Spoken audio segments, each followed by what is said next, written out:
Pasien COVID-19 terus berdatangan ke Rumah Sakit Umum Daerah KRMT Wongsonegoro di Semarang, Jawa Tengah. Sebagian berasal dari luar kota Semarang, namun tak sedikit yang terpaksa dirawat di unit gawat darurat karena ruang rawat yang mulai menipis. Menipisnya ruang rawat isolasi dan ICU di Rumah Sakit Rujukan COVID-19 terjadi di 5 provinsi di Pulau Jawa dalam sepekan terakhir. Juru bicara Satgas COVID-19 Wiku Adhisa Smito menyebut 5 provinsi yang mengalami lonjakan kasus harian tertinggi adalah wilayah tujuan utama mudik lebaran, sementara DKI Jakarta sebagai daerah asal pemudik terbanyak.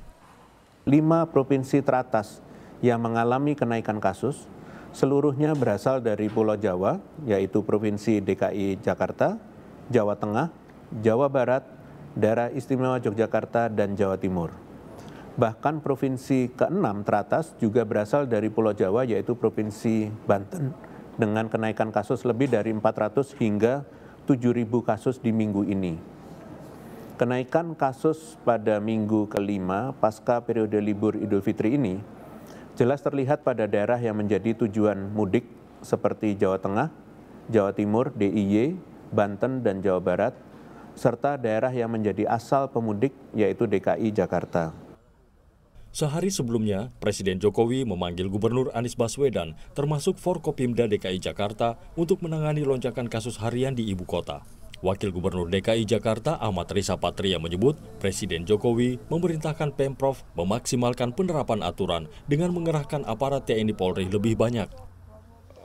Segera memastikan pelaksanaan implementasi pelaksanaan PPKM itu termasuk PP Mikro dilaksanakan sebaik mungkin dengan menghadirkan aparat sebanyak mungkin di lini-lini, di tempat-tempat yang berpotensi terjadi kerumunan dan mobilitas atau interaksi. Di Jawa Barat, pelayanan kesehatan terancam kolaps akibat naiknya tingkat keterisian rumah sakit rujukan hingga lebih dari 80%. Pemprov Jawa Barat menyatakan siaga 1 dan menutup lokasi wisata di Bandung Raya hingga 7 hari ke depan. Di atas 80%. Nah, sudah saya cek pada saat di atas 80%, ternyata zona merah dari 27 kota kabupaten beradanya bukan di Bodebek, tapi malah di Bandung Raya, yaitu Kabupaten Bandung dan Kabupaten Bandung Barat. Nah, atas situasi itu kami tidak ingin rumah sakit kami kolaps dan kami akhirnya melihat faktor-faktor yang akan mempengaruhi. Salah satunya adalah kunjungan interaksi dari wisatawan yang memang weekend besar sekali selama ini. Hingga akhirnya kami tetapkan siaga 1 dengan 1 poin, yaitu wisatawan dimohon tidak datang dulu ke Bandung Raya selama 7 hari ke depan. Kasus harian nasional terus meningkat kembali mendekati angka 10.000 per hari sejak libur panjang Lebaran berakhir. 13 Juni lalu, kasus harian tercatat 9.868, 14 Juni sebanyak 8.189, dan 15 Juni 8.161. Hari ini kasus harian kembali melonjak hingga 9.944. DPR meminta wacana lockdown Pulau Jawa yang beredar di masyarakat menyusul lonjakan kasus harian COVID-19 dipertimbangkan lebih cermat. Saya pikir wacana lockdown Pulau Jawa itu memang harus dipikirkan secara matang. Jadi bukan cuma lockdown di Pulau Jawa, tapi mitigasi lonjakan COVID ini harus dipikirkan secara matang, dilakukan tidak tergesa-gesa, namun cepat dan terencana serta terukur. Saya pikir pihak pemerintah, Satgas COVID dan BNPB mungkin telah melakukan beberapa simulasi yang saya pikir nanti akan disosialisasikan ke masyarakat. Di Jawa Timur, satu-satunya zona merah dengan lonjakan kasus dan penemuan varian India berada di Kabupaten Bangkalan, Pulau Madura. Lebih dari 350 orang terdeteksi positif dalam 11 hari penyekatan dan tes COVID-19 yang digelar di Jembatan Suramadu.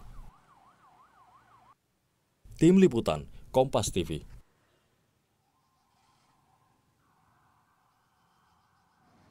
Saudara, lonjakan penambahan kasus COVID-19 di Provinsi Jawa Tengah dan Jawa Timur, termasuk juga DKI Jakarta, kini cukup mengkhawatirkan. Bagaimana kesiapan kedua pemerintah provinsi menghadapi lonjakan kasus ini?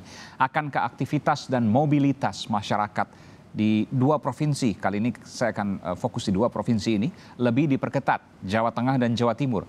Kami akan bahas bersama Gubernur Jawa Tengah, Ganjar Pranowo, serta Wakil Gubernur Jawa Timur, Emil Elestianto Dardak, melalui sambungan telepon. Selamat malam, Pak Wagub.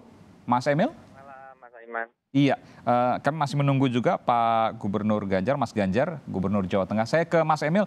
Mas Emil, apakah saya ingin bertanya pada Anda untuk penegasan, konfirmasi. Apakah opsi lockdown Pulau Jawa termasuk di Jawa Timur sedang dipikirkan saat ini? Terus terang kita yang kasusnya spesifik kita lihat menjadi concern kemarin adalah Kabupaten Bangkalan. Karena kasusnya meningkat signifikan dan terjadi istilahnya pusat pelayanan kesehatan ini mengalami gangguan karena nakes-nakesnya juga terinfeksi, sehingga diputuskan secara kolektif bersama dengan para kepala daerah terkait dan Forkopimda bahwa dilakukan pembatasan mobilitas dengan menerapkan syarat tes rapid untuk melintasi perbatasan dari Bangkalan dan kami konfirmasi ke Pak Wali. Mohon maaf Pak Wagub, Mas Emil. Jadi bagaimana teknisnya membatasi mobilitas di sana? Bagaimana teknis yang terjadi di Bangkalan? Kita melakukan penyekatan, artinya kendaraan yang melintas akan diminta untuk menunjukkan adanya antigen. Oke. Dan tadi kami cek ke Pak Wali Kota, ini bukan hanya satu arah, tapi dari Surabaya ke Bangkalan pun juga pelintasnya akan dites. Jadi ini yang dilakukan, jadi dua arah. Sehingga kalau ada pandangan bahwa ini hanya dikhususkan untuk mengisolir Madura, kelihatannya kurang tepat. Oke, ini di pintu masuk Suramadu di wilayah Madura di Bangkalan ya?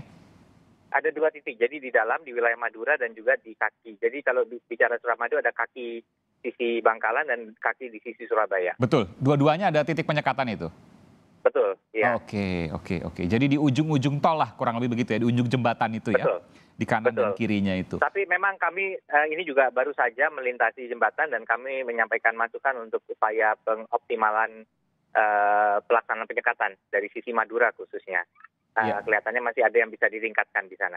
Kondisinya seperti apa di Bangkalan? Ataukah memang Surabaya juga saya dengar angkanya juga semakin tinggi? Surabaya memang kasus barunya kemarin tercatat 37. Ya, tetapi Bangkalan 75, lebih tinggi Bangkalan. Meskipun secara kepadatan penduduk, jumlah penduduk Surabaya jauh lebih tinggi ya? Iya, jadi memang di Bangkalan ini kita kan mengkhawatirkan dari klaster ya. Jadi saat ini memang di Bangkalan sudah menjadi zona merah dan ada kecamatan zona merahnya ada Arosbaya, Geger, Kelampis dan Bangkalan. Ini sudah berlangsung selama beberapa pekan sejak libur Lebaran pada bulan lalu. Sampai sekarang ini angkanya belum turun, masih tinggi di Bangkalan maksud saya. Apa opsi yang kemudian dilakukan supaya tidak menyebar baik ke arah Madura ke lebih dalam ataupun ke arah Surabaya dan juga Jawa Timur secara umum?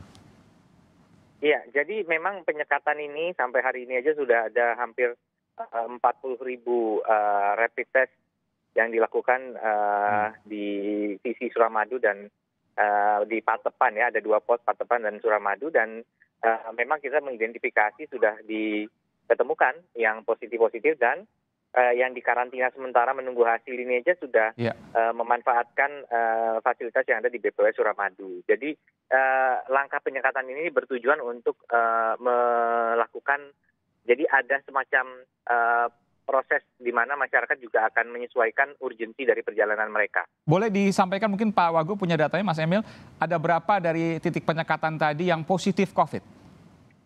Ya, jadi akumulasinya tadi kalau di situasi di pos Suramadu, sebenarnya dari 29.759 antigen yang positif itu 626. Luar biasa. Ya.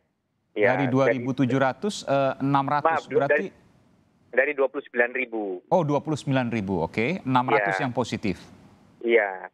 Ini angka terkini. Kemudian juga swab antigen 921 yang positif 154 di pos Patepan ya namanya.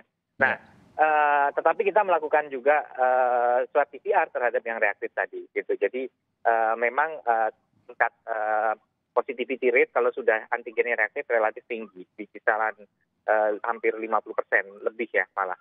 Oke, sebelum saya lanjutkan ke Mas Emil lagi, Pak Wagub sudah bergabung Gubernur Jawa Tengah Ganjar Pranowo. Baik. Selamat malam Pak Ganjar, Mas Ganjar, Pak Gubernur. Ya, selamat malam. Iya. Sehat selalu untuk kita semua, untuk bangsa Indonesia juga, semoga cepat turun. Meskipun saya juga mendapatkan kabar yang kurang enak di Jawa Tengah, bahwa selain Kudus, Kabupaten Semarang hari ini juga ditetapkan sebagai zona merah. Betulkah demikian, Pak Gubernur?